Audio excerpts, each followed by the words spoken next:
ஜனவரி 16 புனித Joseph was.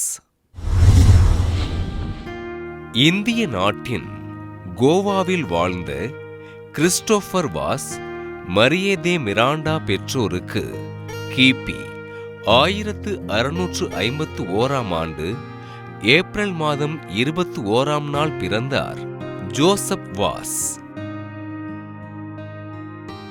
இயேசு சபை கல்லூரியில் பயின்ற ஜோசப் வாஸ் குருவாக விருப்பம் கொண்டு குருத்துவ பயிற்சி பெற்று கிபி 1676 அருட்குருவானார். நான் மரியன்னையின் அடிமை என்று அறிக்கையிட்ட அருட்தந்தை ஜோசப் வாஸ் கிபி 1681 முதல் 1684 வரை கனராவில் இறைப்பணிகளை ஆர்வமோடு செய்தார். இலங்கையில் டச்சுக்காரர்களின் ஆதிக்கத்தில் இருந்த கத்தோலிக்க கிறிஸ்தவர்களுக்கு இறைப்பணிகளை செய்ய விரும்பிய இவர் கிபி 1687 இலங்கை சென்று மறைப்பணிகளை தொடங்கினார்.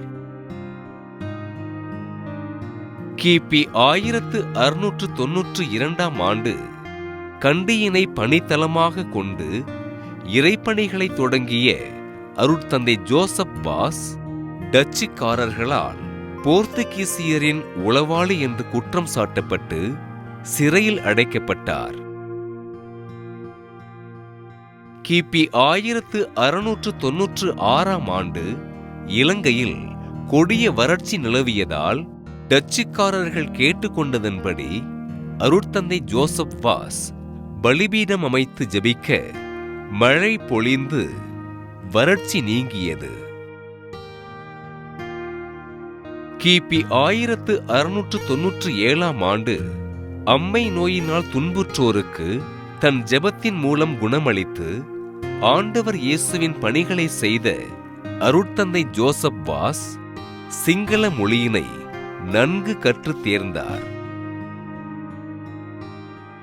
சில்லாலை, வன்னி, புத்தளம், மன்னார், பூநகரி மற்றும் மட்டக்களப்பு போன்ற பகுதிகளிலும் இலங்கையின் பல்வேறு பகுதிகளிலும் இறைப்பணிகளை செய்த அருட்தந்தை ஜோசப் வாஸ் உடல் நலிவுற்று கிபி 1711 ஜனவரி மாதம் 16 விண்ணகம் அடைந்தார்.